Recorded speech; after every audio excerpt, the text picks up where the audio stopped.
Ko maraki parata, taku ingoa, no konei ahau, no te Tairawhiti nei, no Ngāti Porou, te taho taku Rama, no Ngai Tahu, te taho taku Papa. Victoria is what I call my hometown. I was born here in Te Puia Springs, 1964, and went to school at the local primary school, Manitahi, and my first few years of secondary at Ngata, out of the district up to Tipene for the rest of my secondary schooling. A lot of it was pretty much kind of country boy existence. I've always had a passion for horses and dogs, so you know, did a lot of that sort of stuff out on farms, trailing around behind uncles, going pig hunting and mustering and all that sort of stuff. I live here in Te Puia now with my partner Mauriora. She's got 4 sons and I've got 3 daughters.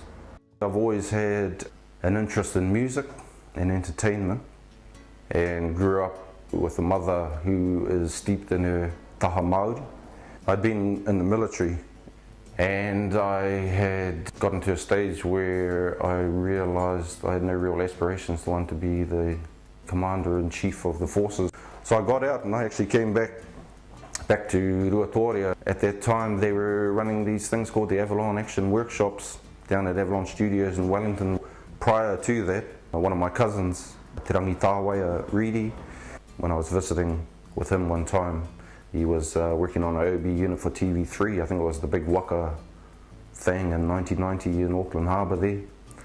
And I just tailed around with him that day and just really buzzing out on going into the OB trucks and seeing all the monitors and flashy lights, and kind of fascinated me, or certainly it interested me, and maybe something that you know, I wouldn't mind doing myself. Probably the work that I've been most proud of as an independent, coming back to live and work up here at the coast, is producing the Millennium coverage on Hikurangi, and a really comprehensive documentary that traced that whole effort producing the Millennium events for Ngāti Porou.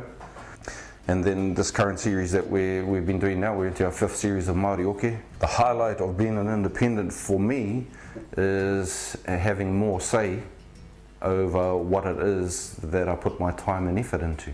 I think things like the Ngāti Awards are great, man. I mean, that's where you see where unbridled creative passion meets technology in terms of the types of equipment and studies they're providing at the kura in the local schools and all that sort of stuff.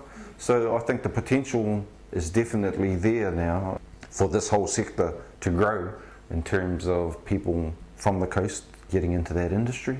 You have to find a kaupapa, a reason to do something that is meaningful to you. Ultimately the story or the idea drives everything after it. It's fundamental, it's the thing that encapsulates everything that goes forward from there. That is king, that's crucial to the making, putting together, producing of any kaupapa.